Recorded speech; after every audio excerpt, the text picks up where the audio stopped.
Book 11. The Book of Everlasting Day. Canto 1. The Eternal Day, the Soul's Choice, and the Supreme Consummation. The measure of that subtle music ceased. Down with a hurried, swimming, floating lapse, through unseen worlds and bottomless spaces forced, sank like a star the soul of Savitri. Amidst a laughter of unearthly lyres, she heard around her nameless voices cry, triumphing an innumerable sound.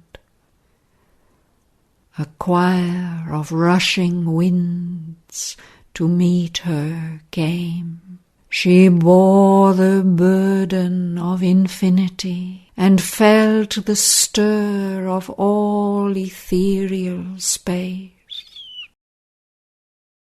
Pursuing her in her fall, implacably sweet, a face was over her which seemed a youth's, symbol of all the beauty eyes see not, crowned as with peacock plumes of gorgeous hue, framing a sapphire whose heart-disturbing smile insatiably attracted to delight, voluptuous to the embraces of her soul.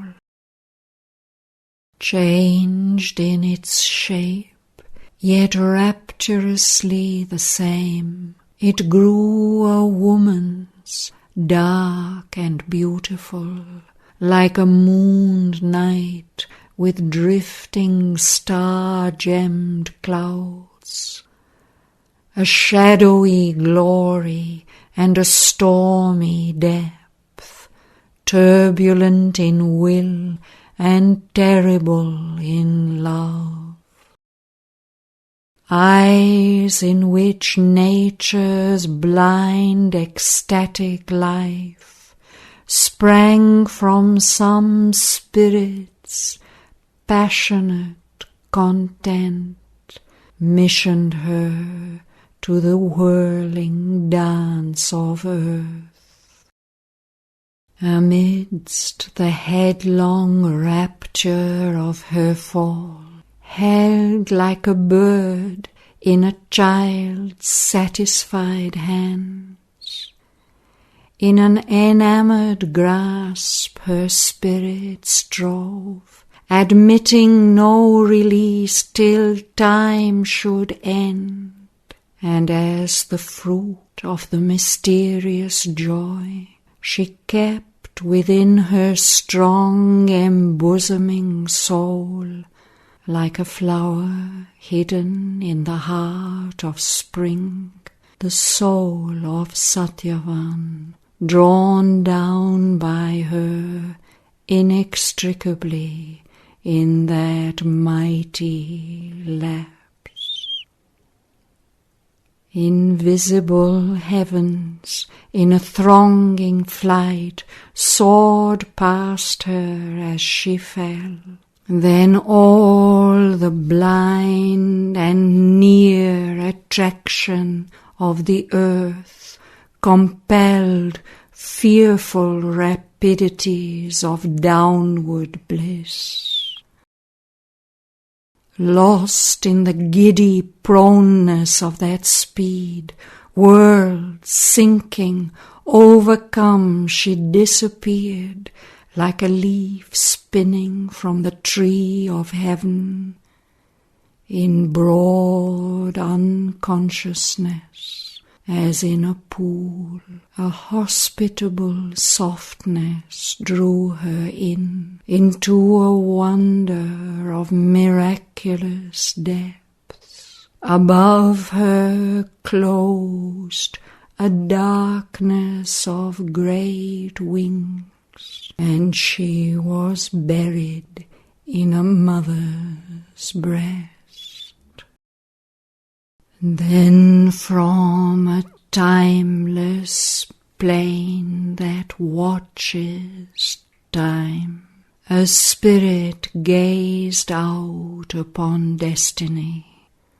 In its endless moment saw the ages pass. All still was in a silence of the gods. The prophet moment covered limitless space, and cast into the heart of hurrying time a diamond light of the eternal's peace, a crimson seed of God's felicity. A glance from the gaze fell of undying love. A wonderful face looked out with deathless eyes. A hand was seen drawing the golden bars that guard the imperishable secrecies. A key turned in a mystic lock of time, but where the silence of the gods had passed, a greater harmony from the stillness born, surprised with joy and sweetness, yearning hearts, an ecstasy and a laughter and a cry. A power leaned down, a happiness found its home. Over wide earth brooded the infinite bliss.